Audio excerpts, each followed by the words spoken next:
Welcome to Love Where You Live, a podcast where we have conversations about why it's awesome to live in Boulder. And I am joined today by my neighbor. So a lot of firsts today, and I'm just going to throw the spoiler out there. Nobody's really watching on YouTube. They're all on audio. So I'm just going to throw it out there. Usually I build and you can see, I say, oh, you can see him. But right now I'm just going to say I'm happy to be joined by my neighbor, David Roche. Thank you for being here. Thanks so much for having me. I mean, this morning at like 5 a.m., I saw your little headlamp bouncing down the road. I'm not sure it's you. I just assume it's you out there running. I'm always so inspired when like I'm on my computer working at that time. And I'm just like, Michael's out there doing hard work. We literally live, 50 yards away from each other. It's pretty special. Steps away. And I'm doing something right if I'm inspiring you by doing anything, because you're an incredible specimen, a human. But let me do my intro. And this is where, so folks that don't know, and a lot of folks are in the exercise space, I'll say, but some people aren't. And so by way of introduction, I see you as David Roche. I see you as a husband, a father, an incredible podcaster, a very fun podcaster, a coach.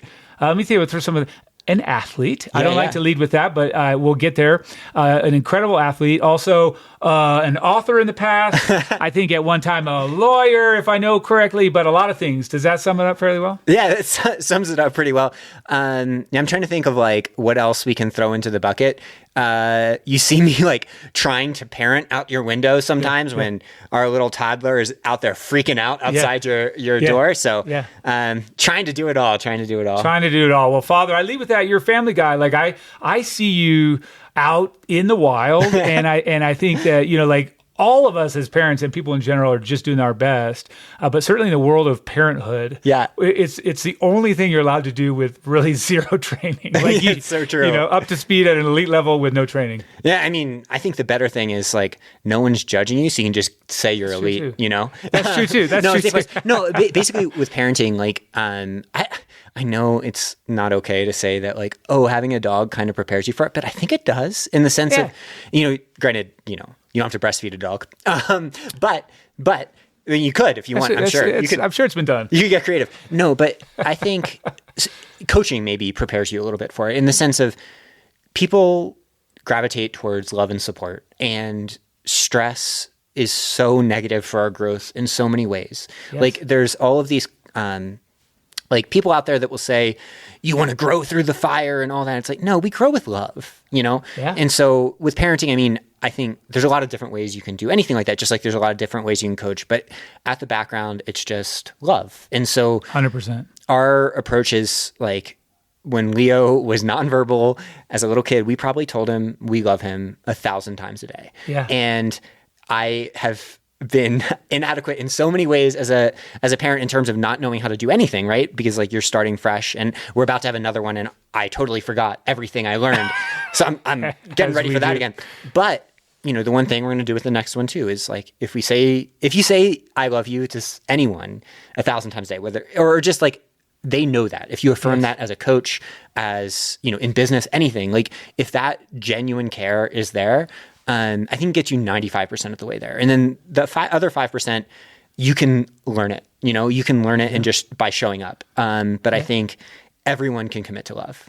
There you go. What a way to start. That's so true. No, look, it's so true. I'm not going to even try and summarize or tie that together. I believe that 100% and keep doing what you're doing. And just to one little tie on, you said that grow through fire. Like honestly, even in nature, you don't grow through fire, you go after fire with the love, right? So, I mean, that's 101. Good job. So let me do this. And here, I don't think, we don't have a script. I want to say some of the other first, like often I'll prepare a guest and say, here's what we're going to talk about. Mm-hmm. You knew nothing, which is very cool. But usually what we do, David, is we go back. I like to go back to the beginning. Yeah. And so I've heard little snippets of this and I know you here and there, but really to get and understand, I like to go back to where you grew up as a kid. Like, where did you grow up? What area? What were you into as a kid? Siblings, environment, just a little bit about that. So I grew up on the eastern shore of Maryland. And so for anybody who's aware of it, they probably drove through it. It's farmlands. It was 30 miles to my high school. Oh. So even though you don't think of Maryland as this rural place, the eastern shore, it very much feels like the South. And So it's a very different environment. My parents moved there from the Western Shore, from like the Baltimore area, when I was 2 or 3, wanting to raise me in a place that was just like a simpler life. And so I just grew up in nature with no friends like really around me, even just kind of on my own outside to a certain extent. And it was a really interesting way to live because I was in this context where, you know, there's this broader world out there that I'm aware of as the internet starts to become a thing when I'm young. But I'm living in a world that feels like a country song. Okay. But not in a way that I actually resonated with at the time, because I almost, even at that age, saw through some of the things that maybe made me feel like I wasn't fitting in. And maybe that's just natural and I would have felt that anywhere, but I really felt that growing up. And so I basically found myself through sports while I was there. And so there's the classic Friday Night Lights type environment. And so I was a big, strong football guy. And I think it was through sports, and that's where I decided long term that I was going to be a lifelong athlete, no matter what that meant. Hold on. Well, yes. What age did you start playing football? Because that's not something, you're not 5 years old, you ran on the football field. No. I was really into baseball. That was my sport. And that was the sport I was probably best at throughout. But it was kind of boring. Even when I got good enough to be recruited. Agreed. I mean, and I love baseball. I'm a baseball fan. For sure.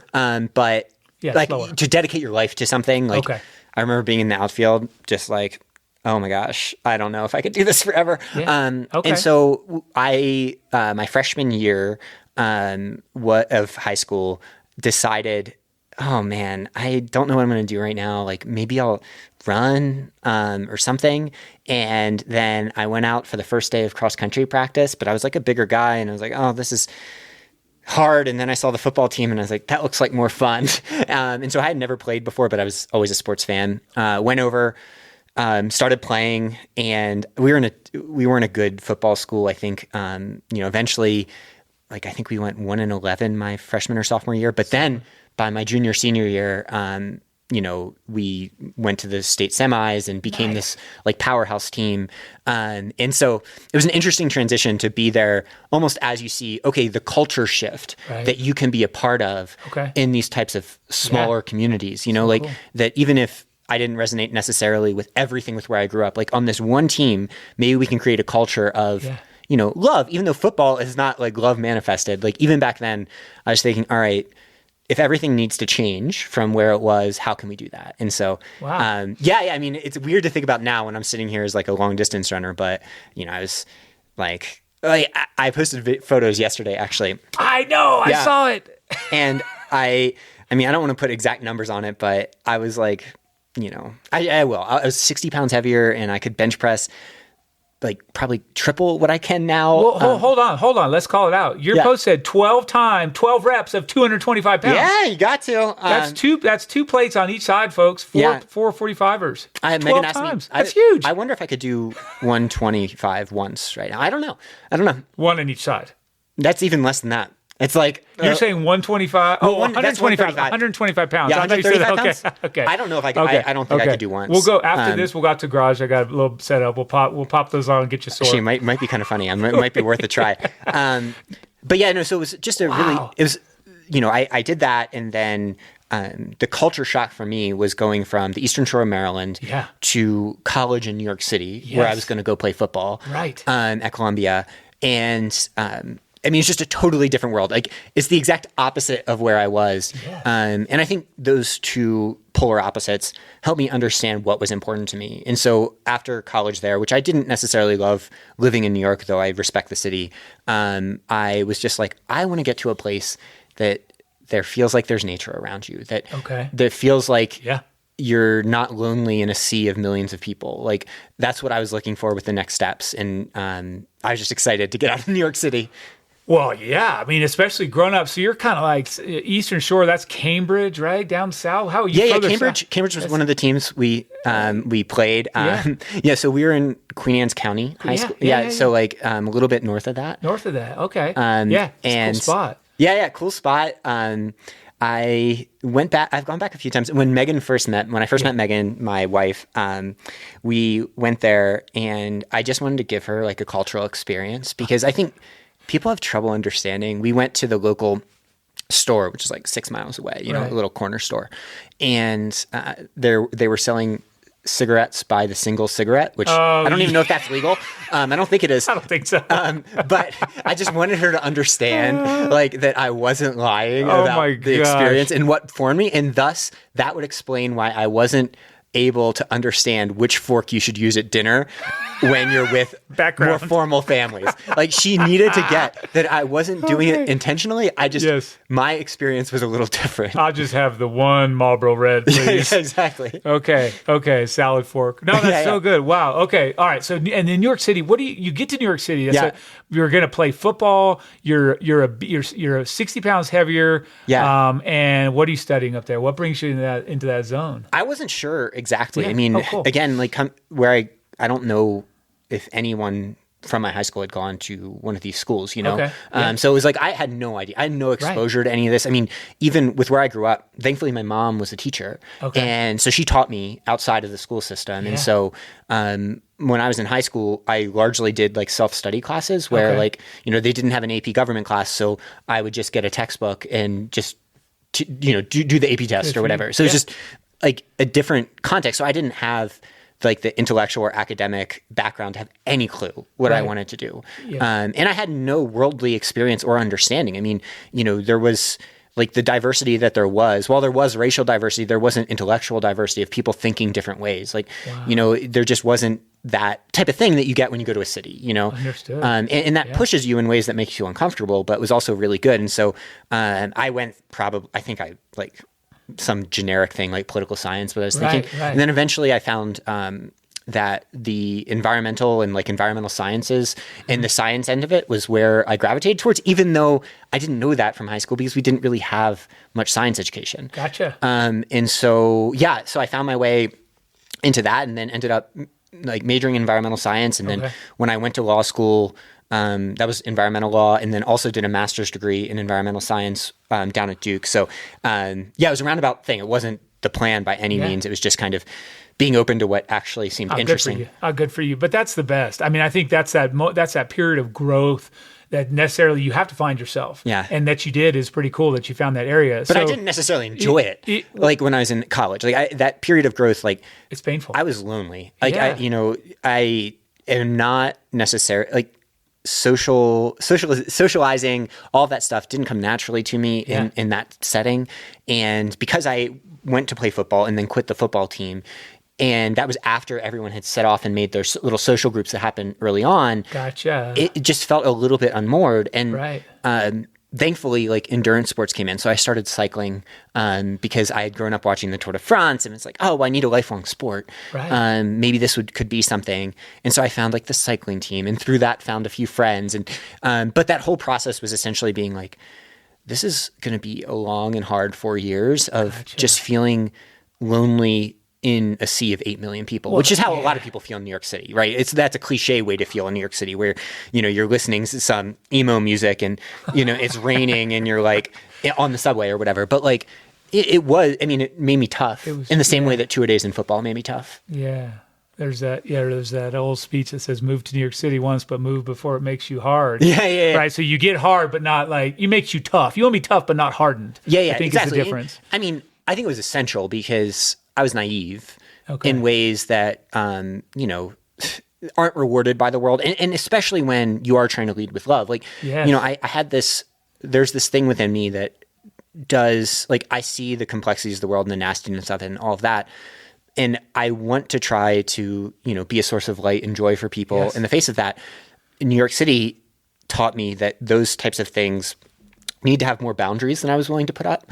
And I've learned that lesson continually since. And thank God New York started it. But, since, every step of the way, you just keep getting taught this lesson again and again and again. Yes. And that doesn't mean not to lead with love. I think it just means that, the armor you form around who you are and your identity needs to kind of be impervious to people who kind of hate you and everything you stand for just because you exist and are trying to represent these things. I mean, even now in the endurance community, we face the same shit sometimes. And so I feel like New York essentially set me up so that when I did face future adversity, like interpersonally and in the broader dynamics, it wasn't something that made me think I have to change. It made me just think, all right, now, you survive New York City, this asshole online isn't going to cause you to change. Sure. I've handled much worse than you. Yeah. Anonymous face. Well, that's wow. And I mean, I can also say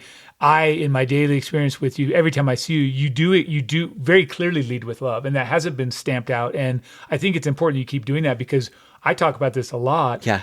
How much better would our world be overall if we just had a few percent more people that did that just first looked at that and didn't go immediately to hate. I mean, someone cut you off in traffic. I hate that guy. He's a terrible driver. He's an asshole. No, he's not. He just cut you off. You can still, he's a poor driver, but we just go so past that. So, well, and everyone's lonely and or whatever emotion you want to say, like lonely, unmoored. I mean, anyone who's thinking about existence at all, like, ends up feeling just like, oh, we only live for a short amount of time. All of this stuff is impermanent. The universe is cold and dark and uncaring, all that stuff. And so I hope that, people that really get to know me understand that the "you are amazing" stuff and exclamation points that are often associated with the way I do things.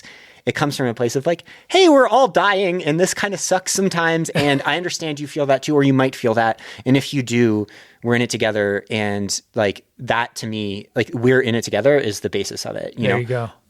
Yeah, there you go. Wow. I love it. I mean, it's deep. It's deeper than we, kind of surface level lead with love. And I think, I want to kind of talk more about that. And I'm thinking about some of yours in my past conversations. Yeah. But let me come to this. So you just mentioned just offhand, went to Duke, law school, master's degree. Yeah. Nature, there's nature down there. Well, and I remember a beautiful spot. Flying in. Yeah. And seeing just trees green. Everywhere. Yeah, everywhere. Green. And when you're coming from New York City, seeing green, I was like, I'm in. Because like, even the other places I was choosing between did not have that. It was not like that. Yeah, good for you. And so, I love, that was like a polar opposite experience of how much I enjoyed it. And I think it was partially because in New York and in my approach to college, I learned that like, I need to be much more proactive in the same way I was proactive about like academics and all that stuff in athletics. I need to be proactive about essentially being a tailwind for people just that you meet in everyday life. So like when I went to Duke, like I was like, I'm going to learn everybody's name and I'm going to be the person in the hallways that's talking to them, that's asking them how they are, which is not natural to me. I want to be in the corner being anonymous. And so totally flipped who I was and not flip who I was personally, but how I expressed myself in the world. Gotcha. And I mean, at the end of the day, it pointed out that a lot of what I felt in college was my fault. And how just because like I had the capabilities to put in a little bit more effort to, do the things that like actually make people feel seen and loved in the world. And so, that ended up being a totally different experience in just such a like positive way throughout the experience. And so, it was almost a fresh start. It was a fresh start. I feel like you took your building blocks from the past and you made that new version. Built on, I think that's very fascinating. So I just love to follow this a little bit, chronology here. You're in Durham. I think this is where you meet Megan. Yeah. Okay, this makes sense. Yeah, that makes sense. She's playing field hockey, she was a field hockey superstar at Duke, and was actually like kind of in a falling out with her coach at the time because it was like a tough situation. And interestingly, so. I found cycling and then I started running in college and like, it was a process. Whatever my talents ended up being in the future did not express immediately. Right. I mean, I was okay. I was solid, but like I would finish, 37th at a New York Road Runners race or whatever. Yeah. Just like a local race. Yeah. And, it was just taking my talent some time as I would learn later. But interestingly, Megan was also being like, I kind of want to be an endurance athlete when I'm done with this. And so she's the one that, pushed me to like try trail running and to try these types of things I wasn't necessarily aware of. And turns out that her talent was not like that. She was just immediately like, I was like, am I running with the best athlete in the world?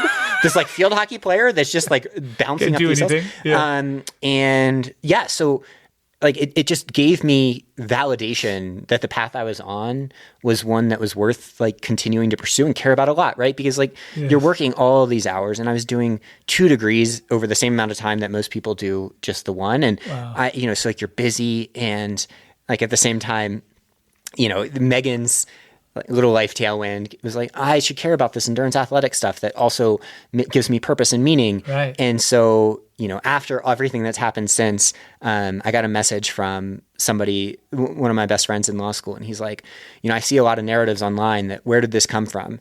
And those people did not see you coming into, your environmental law class covered in sweat and dripping in sweat in Durham. And I was like, oh, that actually is a pretty cool reflection that like, totally. 14 years ago or whatever, that was like, whatever happened since was resting on that foundation. 100%. We all tuned in late. All the others. So we're going to get to the spoiler here is that the most recent, the 2 most recent endurance feats you've accomplished here. We'll come to that. But that's super cool. So if I remember from my wiki search, you were 2009, you did duathlon. You were at the Duathlon World Championships, right? Which is like, they'll give you an entry basically. Well, for sure. But still, you were doing bike run bike at a pretty good level. You were having fun there. You were 2014 maybe trail, like USA Track and Field Trail Runner of the Year. Is that right? Does that in sound sub ultra right? distance. In sub ultra, but that's like you're doing okay. 10Ks and 20Ks or something. Is that about definitely. Right? So like 10K type stuff.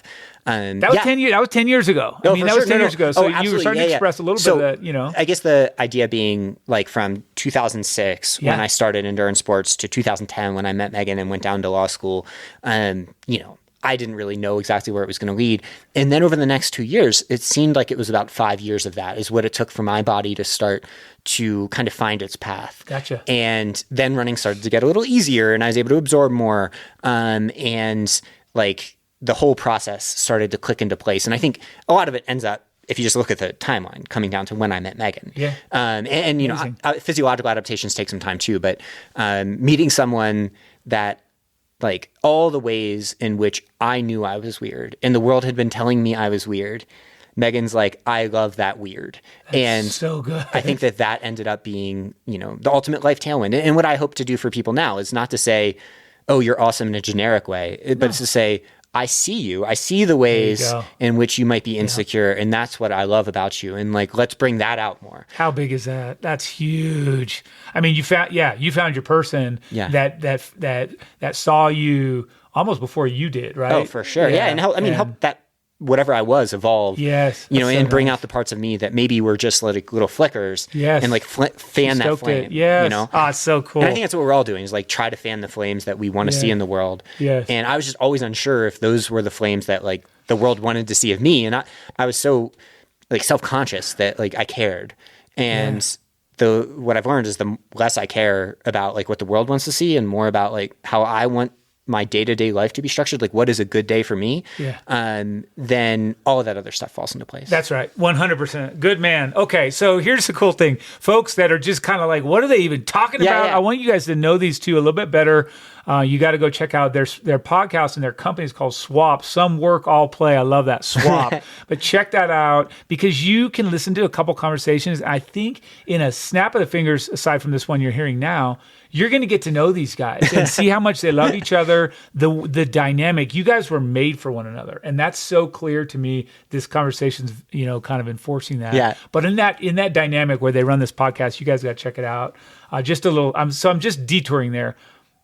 I want to leave you without a comment, though. I mean, don't you think? I mean, do you feel like you found your person there that is your absolute right? I mean, this is absolutely. I mean, we had to grow together, and I think that's like every relationship is essentially you're totally different. It's weird to look back because you're a totally different person when you first meet, right? Both of you, right? And like what I think growing together means essentially is both of you evolve as humans, and do those humans like still love each other, want to be around each other all the time, and are they best friends? And like, I think that's why whenever a relationship ends for people, I'm like, great relationship it can still be a great relationship, if you, because like evolution happens. Evolution happens. That's right. And so we've both changed a ton and like been influenced by the other one. Like Megan grew up in a very different environment than me. And, I think in a lot of ways she's come more towards me in like maybe the formality that she was raised in at times. And I've meanwhile like gotten so much better at the way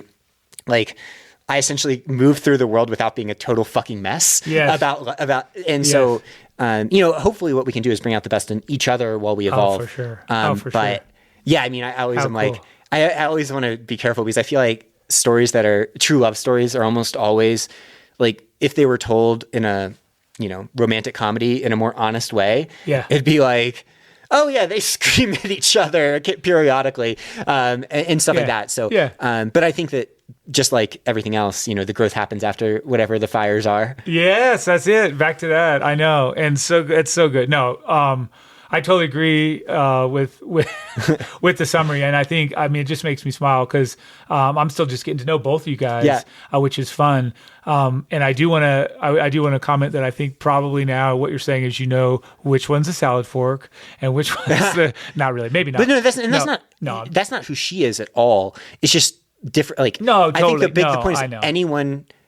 I was raised in such a way that it's like the opposite of basically how anyone was raised in a good way, in a way that I think made it so that I question all preconceived notions of like everything. Fantastic. Because my parents were so relaxed about how everything. And then, I could do whatever I wanted in school didn't really, basically rules weren't really a thing for me. So I made my own rules. And when a kid makes their own rules, obviously they become a little bit weird. And so, it's not to say, it's basically to say, I needed to be modulated just a little bit. Yeah, for sure. No, you just, you need, I kind of make a bad joke periodically, pretty much every other joke. But but looking at the salad forks and coming back to this, I want to know, like, let's get you, okay, so I know you were in Duke together. You guys were in Durham, North Carolina. Yeah.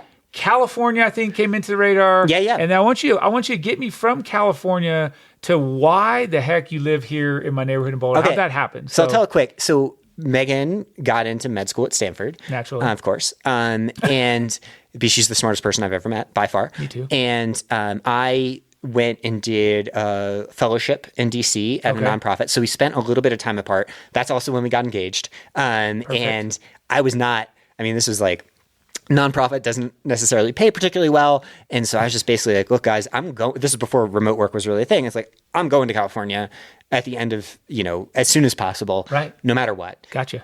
Take me or leave me. And it was a 1-year fellowship. And then eventually ended up becoming a staff attorney for that nonprofit. And that was really cool. It took me to Alaska a ton and ton of work with tribes up there, a ton of work with communities in the Gulf, basically all community organizing work, which was another amazing opportunity to understand how different people have different perspectives and like totally different cultures too, especially when you're going up to Barrow, Alaska and meeting with people that have been harmed so much by people like you that have come up or that seem like you and have come up and haven't like understood the way they view the world and the way they think about the world, especially because the way I was working all in subsistence resources, like the walrus and seals and whales and things like that. And so eventually I was able to get to California that's like where I based the work from.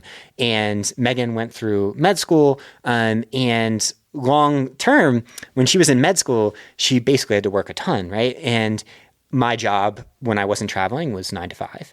And she was essentially like, David, is there anything else you want to do? And she's like, I think what you should do is you should try coaching because you're obsessed with this stuff. Like, right. I had to come into running and stuff without having any background on how to do it. I wasn't on any teams or anything. So I taught myself everything there was to teach. And then also came in with weird ideas, right? Because I wasn't subject to whatever the orthodoxy was. I like that. And so Megan said that, and then some work, all play, what you said, that was literally just sitting around the table one night at 9 p.m. when she was studying. And she was like, David, you need to do this. And I was like, what's a cool name for a company? And I was like, that, and put up a blog spot and like website as those used to be, and offered free coaching to people. And then eventually, by the time she graduated from med school, that became a much bigger thing. I was still a lawyer, and we were determining like next steps. And since coaching was a big thing, and Megan had actually started coaching a little bit herself too, we had the opportunity for her to like not go to residency after that. And thus we could choose a little bit of where we might go. And when you can choose where you want to go, and there's like paradise that's an option. Like Boulder represents so much of what we love of the natural world, and people that genuinely care about other people, and have community and small town vibes and all that. It represented everything we wanted to like live in the world. And so we're like, oh, let's give this a try. And you knew that how? I mean, was that just a Google search or someone told you? How did you know that Boulder had all that? I was so lucky because my parents every summer, this is the way that we became more worldly, like would take us on trips, drives, cool. Like out. So from the East Coast out West. And so it was always in the mountains, Wyoming, Montana, Idaho. And then eventually later on, when I was a little older, we went to Colorado. Gotcha. And, all over, did Mount Elbert, stuff like that. Yep. And eventually came and settled to a place called Nederland, just outside here in Boulder, up in the mountains. Heard of it. And when my parents were they fell in love with it, and I just was like, this is where it's at, right? Yeah. Like it's such a cool spot. You have these beautiful mountains, and you're also close to civilization, and it just makes you feel like, I don't know. I always felt at home in the mountains, even though I grew up in a flat place that like literally didn't have a hill. So then eventually they ended up finding a little cabin up there that was a couple 100 square feet without water. And a couple summers when I was in college, like we all fixed it up. My dad is like knows how to do everything somehow. I don't know how. Right. And like, so he would teach me stuff. And that little cabin was the place that like we would come for a few summers. And so it was our anchor, right? Gotcha. So Megan and I had visited that spot. Okay, that makes sense. We had understood then like what this place is not necessarily the cliche that you might see on a running message board or something of people that don't respect Boulder in some manner. It was like, oh my God, this is a place that is so just incredibly wonderful in terms of the beauty of it, in terms of the community of it, that you can go to the grocery store and after a while you'll see people just like I saw people when I was growing up. You'll see people and like all of these things that make you feel like you're in a place that wants you there. That's what we felt in Colorado. Wow. And so, for us, like it wasn't like just buying a house. We, we actually rented with Megan's mom at one point, who she also wanted to change in her life. So she came out here for a little bit. And it was just that was really meaningful because then Megan was with her mom again after all of this. And, we were living in this little place up near Chautauqua in Boulder. And I think at that point it just solidified, all right, we don't have the money to right now, but when we do, we want to try to settle down here a little bit. Fantastic. What a great story. I mean, it's funny because you, I asked this question of sort of what brought people to Boulder all the time. And then the follow-up is always, is it still that? So even before I you tell me when you moved and a little bit of that, does it deliver on the way you guys felt before? Are you still feeling that vibe at the grocery store, the community, the love, the care, reciprocal kind of vibes like that? Yeah. Oh, it's even better. Way better. I love that. Way better than I hoped. More. Got to start with athletics because that's such a huge part of our day. Yes. I think the concern was always that athletics are taken seriously. And I'm sure you could find some little enclaves within Boulder where it's not like a super open and accepting place. But at least with the communities we have found through athletics, all we see is like support and care and kindness. And that part has been incredible. I love it. Then also just understanding that the actual trail beauty here, out our back door, is unmatched at all times. I agree. And and then just the whole community aspect of it. It's like last night we went down to Pearl Street, where they had lights, and our little toddler Leo was sprinting all over the bushes in ways he's not supposed to. Right. And some police or security person came by and said, he's having fun. Keep going. It's just it's just a chill. It feels like a small town, even though it's not. And that makes me feel at home with where I grew up, especially. Of course. Oh man, that's magical. I want to say a lot of times I'll kind of think about where the first time I met or interacted with someone who's on this, having this conversation with me. And because you just mentioned it, I'll say the first time I ever saw you, I knew because, you guys bought the house that Amanda sold, and there was this little bit of an anecdotal Amanda telling me, hey, David and Megan, they're cool, they're this, they're that. Yeah. Actually, she even said they're the perfect people to buy the home from City Bag, right? They're just because, a lot of love coming in. She just really felt like you guys were awesome back 2017 or 2018. And so I knew of you. But I didn't really know much. And then one day I'm sitting on the porch of this house and we were getting ready to sell it for the owner. And I was waiting while they were doing a mold test. I was sitting on the porch and I was sitting there. It was December day. It was probably December 12th. It was just like this 3 years ago.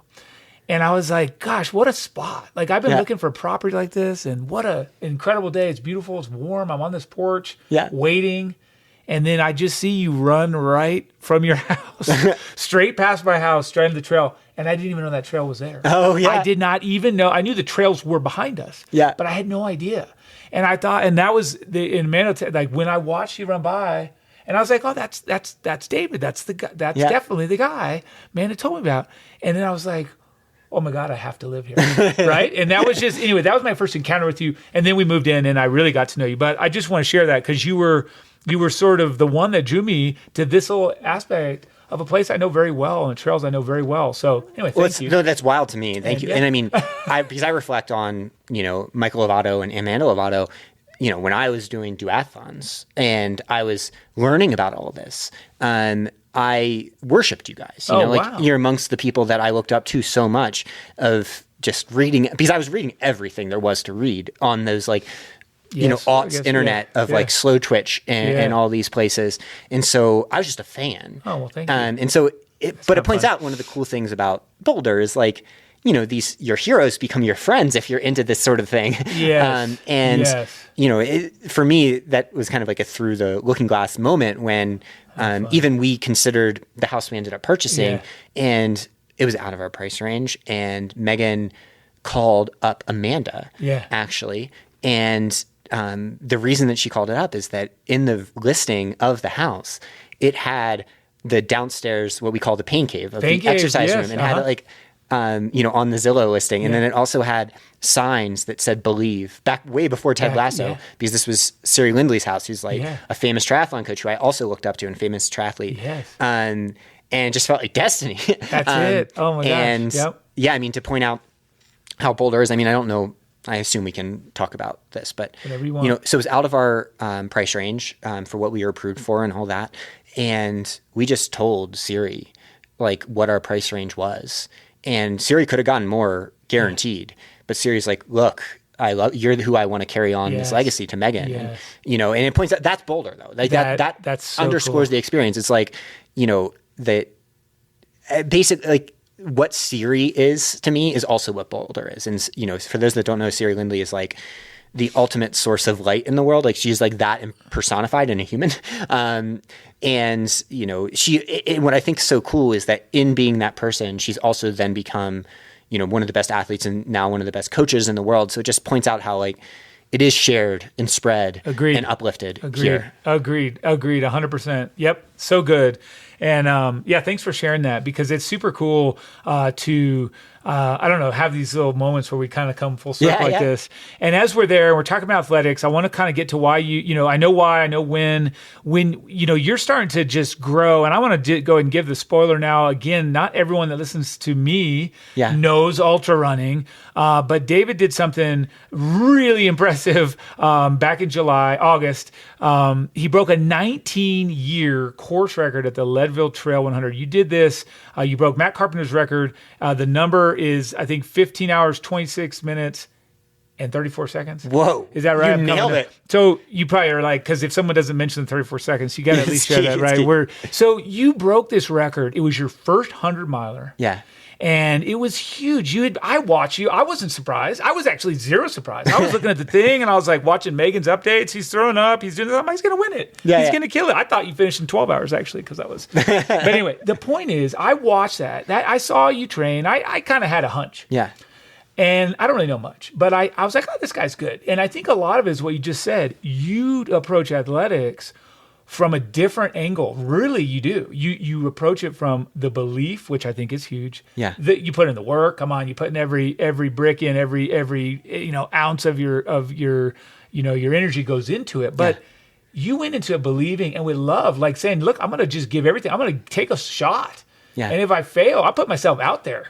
I could just get destroyed, but I'm willing to do it. Does that sound fair? Yeah. No, just, for those that don't know, Leadville 100, like one of the more prestigious races. And then this course record was considered the unbreakable. Yeah. And so or people said that. Yes. And, I maybe in some ways, like, I don't love to beat my own chest or anything. Sure. But before this race, I set up my season around trying to go for this goal. And I was very open publicly that I'm going to go for this goal. And, basically what I wanted to do is model that the idea of shooting your shot and putting yourself out there is not about success or failure, because I assumed I was going to fail. But when I set this goal in the first place, just realistically, if you set a dream that isn't, if you think it's more than a 50-50 shot, set a bigger dream. I just think that that's the way everyone should think about their lives outside of athletics too. But cool. By doing that, by saying it publicly in this little world, I was also setting myself up to get eviscerated by people that don't like me when it failed, which is what I was they're waiting for that. But I wanted to do is be like, look, I'm at the point in my life where hopefully I can model for young athletes out there that there's nothing to fear, and that athletics is a place to practice fearlessness in a way that, it's not that meaningful on its own, but then you apply it to the rest of your life and then it can become profound. Fantastic. And so basically I was, running this year. And I think one of the reasons it took till I was 36 years old to have the year I've had this year is partially just, I needed to get to the point that I actually believed that stuff I was saying, that there is nothing to fear, Yes. Having a kid plays a role in that. I got in a really bad bike accident in April. That plays a role.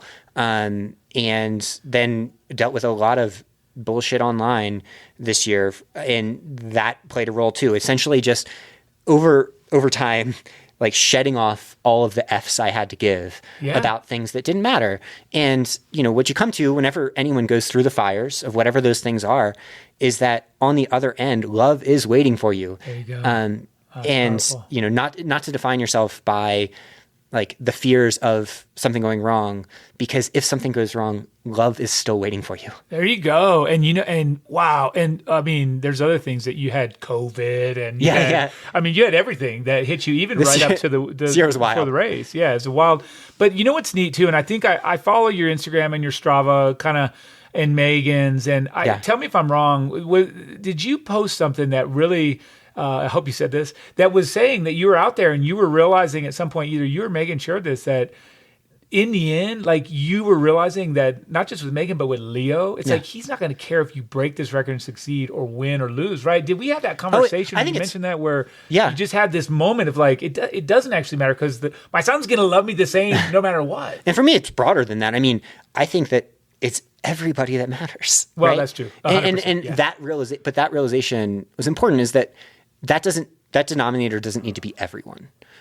I learned this year that I need to draw it a little bit narrower. There you go. But when you do find that love can be a pretty broadly applied thing of I know that there were tens of thousands of people updating that tracker that day of Leadville and updating the results.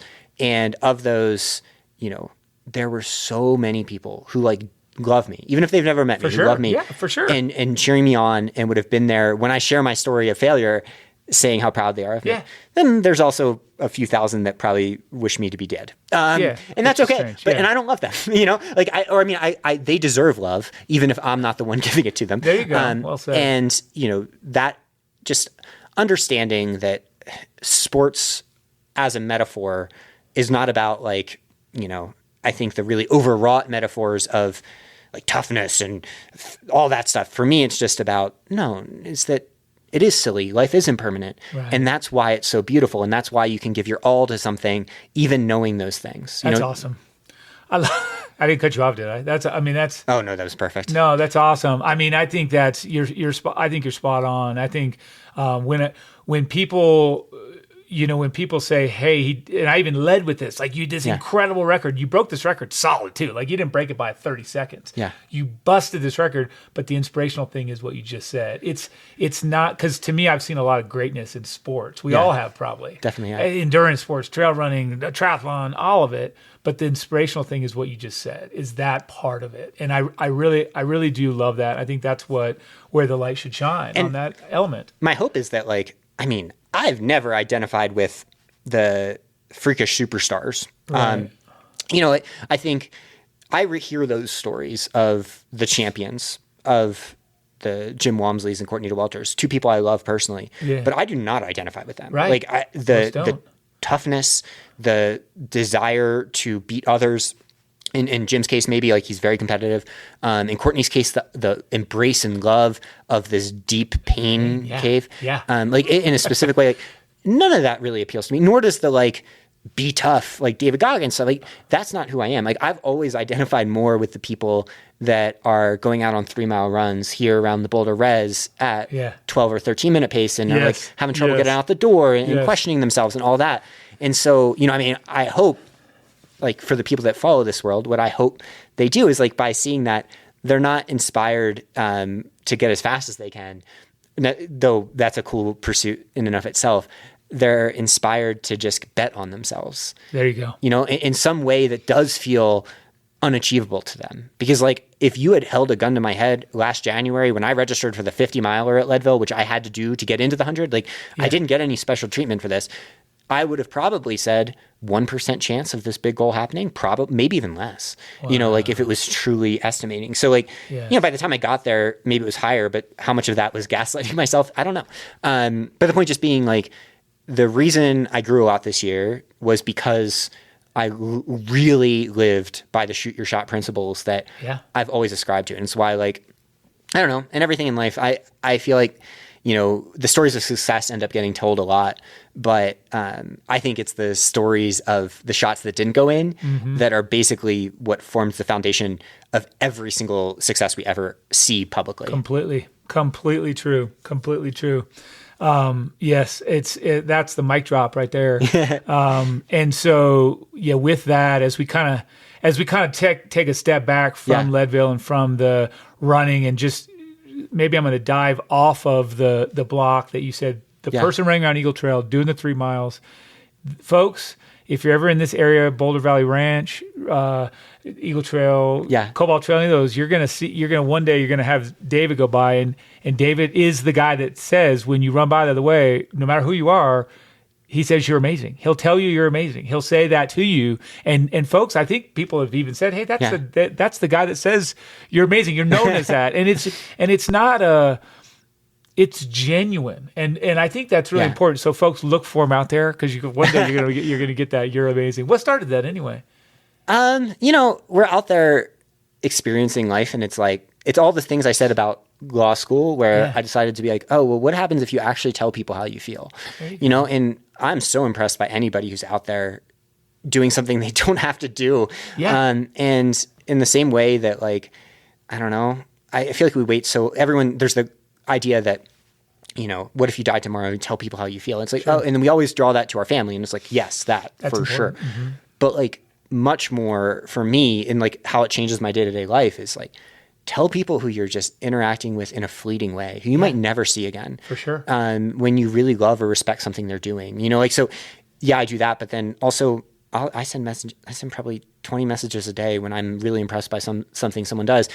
Now a lot more of them are responded to, but when I was young, like very few were responded to. Right. And the reason is just like, dude, life is hard. Like, we all have self-doubt. We all question what we're doing, and trying to actually like convey that to somebody, even if it's not effusive. Like, I have practiced being comfortable saying these things, but for others, it might just be more like a nod and a wave and a smile. Well, I agree with you. Whatever that thing is, What works, I agree with you. And so, like, what's cool, I think, is that there are people who I've done that to many times here, and who eventually you become friends with, and they are like, it's like a meaningful relationship to them. And it's meaningful to them. And what's interesting here in Boulder is like, those types of people, like they often will tell you later on, like how much it helped them. Yes. And the funny contrast to that is like the professional athletes that are also trading out here, right? Like the Olympians. And one of my athletes that I coach, named Ali Ostrander, was on a podcast hosted by a bunch of Olympians, and they were asking her about her coaching situation, and she mentioned me, and then one of them's like, "Oh, that's the You're Amazing guy," yeah. And totally. I think they said that a little bit more like dismissively. Well, yeah, maybe because like there is that world, but I think it's so worth being dismissed for adding a little bit more support and love to the world than to not do it because of that. And so that's basically the mission statement of everything I do in life at this point, because like all of it comes from a place for me of like my mental health is not just like the most amazing thing in the world at all times. You know, I go up and down like every human does. Right. It's because like for me, what adds a little bit more light is by trying to shine my own light and as much as I can. Keep doing it, man. Keep doing it. It's you know, you said it earlier, and you are being the tailwind. It really I just think it's fantastic, and you just never know who.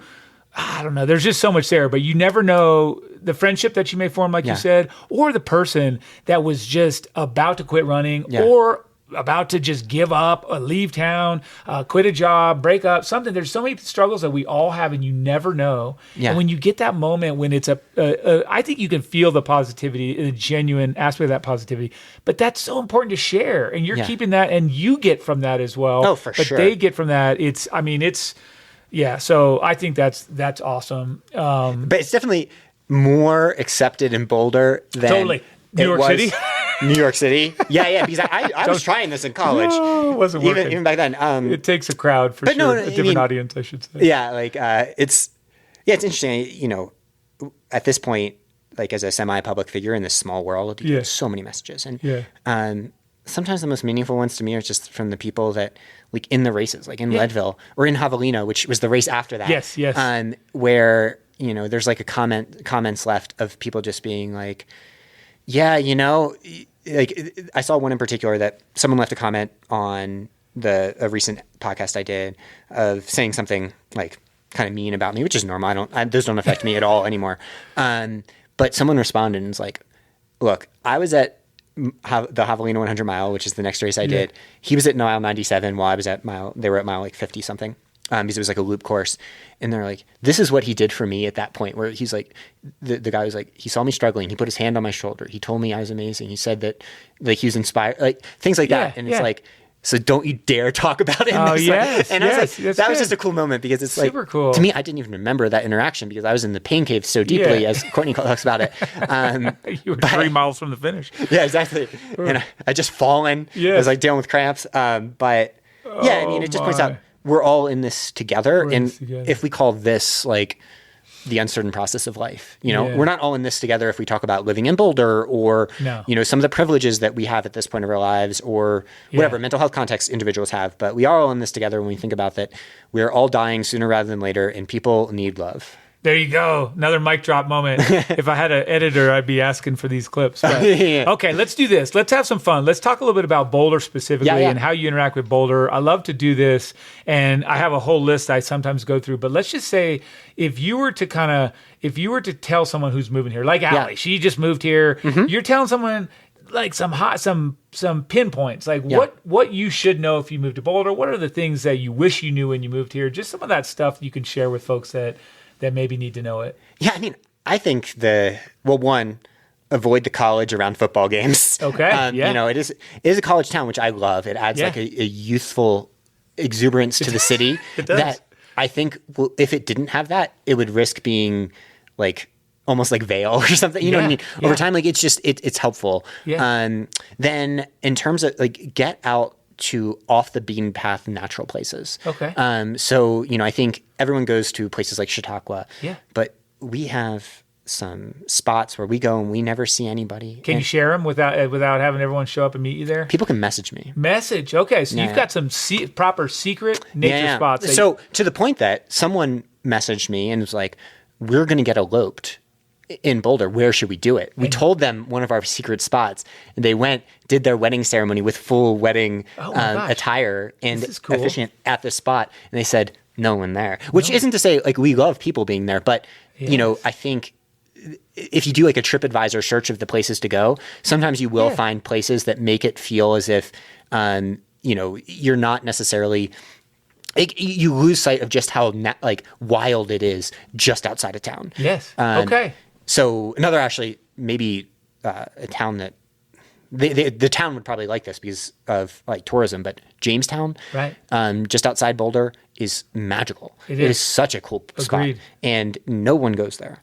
And it is just so fun to go up there and explore around. I think that would be my big suggestion, is just go experience like why Boulder is in Boulder. Okay. And do it by like maybe asking locals about the places that are maybe a little not showing up on your Google search. Not promoted. Okay. And so that's great advice. So so you didn't know some of these, you found them on your own, or did someone share that with you in town? Yeah. I mean, the good thing about running is you're out there a lot. Sure. So one of the places I learned from the Gold Hill runs that are so known, Jamestown was from cycling. Yeah. And then, and everything else is just like trying to get creative, looking at heat maps online and stuff. And so you basically can't shake a stick without hitting one of these spots, because literally, unless you just hit one of the main hotbeds like Chautauqua, you're immediately in this. Or if you go a mile up the trail, you're immediately in these places. Correct. And then Netherland, right outside town, incredible. The place we're at out here, so nice. I mean, the amount that I love the just natural world around here is greater than I even assumed. Like, I didn't know when we moved here that this area where we're at, of these like foothills, are here. And like athletically, my breakthroughs this year are partially tied to like these trails are the perfect place to train, and I had no idea they existed. I didn't even know they existed when we bought the house. Right. You know? Yeah. Well, it's like I said before, I knew all these trails except for the access. I didn't know until we moved in. Yeah. Where you guys, So there's places like that everywhere. I imagine no matter where you put down your roots, you would find that place of like, I didn't know that even existed. Yes. And it's everywhere here. Everywhere. Yes. And so this is, okay, then now let me, just to kind of draw something out. If you were going to take, if someone came to visit you and they're just here for a weekend and you want to take them on a run, hike, or both, and it's maybe not a secret spot. Yeah. Where would you take them? What would be like a you've got to do in Boulder for a jog with a friend, or maybe me? Maybe I say, hey, I want to go somewhere with you. I know everything, and I just want you to take me to a spot that you love. Where would that be? Yeah, I mean, the place I would love to go is Jamestown, because, you know, from there's these amazing trails that kind of go up like a mountain, but that's super it's very low key. It's not that steep. Yeah. And oh my gosh, there's some point at the top that gives you the best view after a couple miles up. But when you're done, there's a place where you can eat. There's this beautiful park. Where they have like a place where you can hit golf balls if you want to. I don't know if that's like theoretically allowed. They have pickleball. They have all these things that no one, and then they have all this equipment out, and it's just a really cool peaceful spot, especially if you have kids. There you go. Nice. Okay, good tip. And then, all right, same thing. Maybe just if you guys are, I have a sense you guys spend a lot of time at home and you're not out just, hitting the town. You got is Leo 2.5? He's like 2 in a month. 2 in a month. Yeah. So he's 2 in a month. So 2-year-olds, but where would you go out? Where would you take some friends out? Again, they're here for a weekend. You're going to take them out for breakfast. You're going to take them out for coffee. Maybe take them out for dinner. What would those spots be? Some of your favorites. This is a basic bitch recommendation, but Pearl Street is great. Okay, just like cruise it. Last night, I agree. Avanti is a wonderful spot that has a bunch of different restaurants within it. It's like one of those places that has like 5 different places you can eat, tons of sitting place. And it's also really fun people watching, because it's just like a cross section of some of the people that might be in downtown Boulder. And then Pearl Street right there is this walking mall that is just like, I mean, there's a reason it's world famous. It's so pleasant, and you have great views and amazing people watching. Right. Like in the summer, you just go there, you can sit on a bench, be entertained for hours, making jokes about everything, just using it as a chance to riff with your partner. Oh, it's so fun. And so like, we're not necessarily nightlife connoisseurs. Yes, that's fair. But yeah, we do love eating, and lots of good food here. Yeah, you guys eat. Yeah, you guys are eaters. I love that. That's why we click. I think really when it comes down to all our common points, it's the food. Well, honestly, like, I don't know how someone could be an endurance athlete for this long unless you love food, because it is a lot of food, and it is amazing. Like, you know, well, one, I mean, this isn't about exercise physiology, but everything in that world is coming to the more fuel you can have in the fire, the better. Boulder's a great place to put fuel in the fire. That's true. You know what? And that's funny because I'm not kidding. Probably 25 years ago, friend told, no, it was before, it was more. It was late 90s, 96, was it 97? Yeah. Someone told me this expression when I was, and they said the rule of thumb here is it doesn't matter what you put in the furnace it doesn't matter what you put in as long as you add fuel to the fire. Yeah. And that was in something, I obviously can't remember it very well, but he said that, and I was like, you know what? He's right, because when you ramp it up, you got to fuel it. The fire's got to keep burning. You got to keep putting all that fuel in. So true. And I mean, my story is a story of someone who is really, really good at putting fuel in the fire in a lot of different ways. And So, and then the spot that is just so good for like a low key burger is called Wild Pastures. Here, it's they do try to do everything. Essentially, what if fast food was healthy? There you go. And it's not expensive, delicious. Everything is just done right. It's such a good vibe. So good. Like, it's the place where we go there now, and almost every time we're stopped by a podcast listener, because we have talked about it several times as our place that like we always go to in Boulder when we've been away for a bit. There you go. Wild Pastures, good rec. That's folks that are taking notes, 28th and Pearl there adjacent to the Torchies. So you get in there, Wild Pastures, healthy, organic, proper. It's like proper meat and potatoes. Oh, it's so good. Yeah. Oh my gosh. Good. Yeah. Gonna go tonight after talking about it. All right. I like it. Oh, that's so good. Okay. So here's a fun question. And I think that so much I could continue to go in all these different directions, but I'll just stay right here.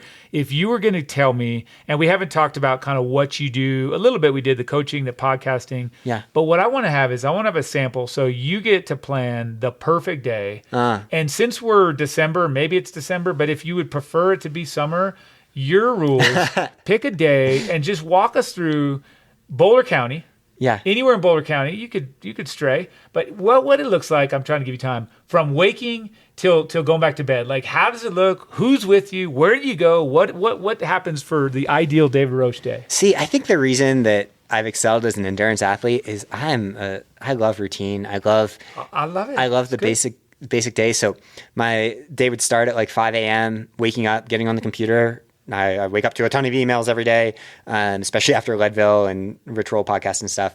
Responding to that, engaging with people, coaching, watching Michael run by in your headlamp. I just see your headlamp this time of year. I had no idea. I just assume it's you because you can just tell that the headlamp has beautiful form. Oh, thank you. It's a good form. It is great form. I emulate it. Then I'd play with Leo when he wakes up. Okay. And then after that, Megan and I would trade off, and I'd go on my normal run from the house. Okay. Over to Wonderland, just easy, listening to podcasts. Do some fast strides at the end that you probably see sometimes on the road here. I've seen them. And then eat a bunch like for lunch. And then in the afternoon, let's say it's not like a traditional work day at that point, Megan, Leo, and I go either to Jamestown or to Bald Mountain or something like that, with some balls and some stuff just to be outside playing. Okay. And then we'd go to Wild Pastures at night and do it all again the next day. That's perfect. Just keep repeating. I mean, I don't know. I kind of love the grind. I think is the best way to say it. Yes. And Boulder's a great place to grind. Well, no, that's perfect. I mean, ultimately to have your perfect day be a day that you routinely have is a, that's stamp of approval. You're doing something right. Maybe, we were talking about this. We were doing the exercise that, like, if money wasn't a concern at all, how would you change your life, And I was really happy because, like, at this point in my life, I wouldn't change that much necessarily. I mean, we'd still do the podcast. I'd still train like I train. We definitely try to get more help. And I'd probably cut back the coaching just a little bit. Okay. I would still coach plenty, but But the idea being that like, I love that exercise just to kind of distill, all right, well, maybe some of that stuff actually is attainable, especially with number 2 kid on the way. Maybe we could get a little bit more help, you know, like why are we not doing that? Like, you know, essentially like asking those questions is always helpful. I think you get the help, David, my vote, because here's the thing. Your whole deal is some work. All play. It's not the other way around. And so get the help. You guys are doing it. I mean, you're doing it right. So don't take advice from me. But I do think that's awesome. I love hearing that you just have your perfect day so often. And that's super. And thanks for sharing it. Yeah. No, it's I don't know. I think the reason that I wanted to be a lifelong athlete back when I quit football was that having daily purpose is super meaningful. And the reason I'm talking about taking big risks and shooting scary thoughts is because, gosh, you wake up in the morning and you have some big dream that you're also like not necessarily feeling every morning. It just helps you keep going, That's right? Even if it's not athletic, whatever that thing is. And that daily purpose that athletics brings, but also business brings, relationships bring, or just trying to tell people, it's like, I need to find people that tell they're amazing today, or whatever it is.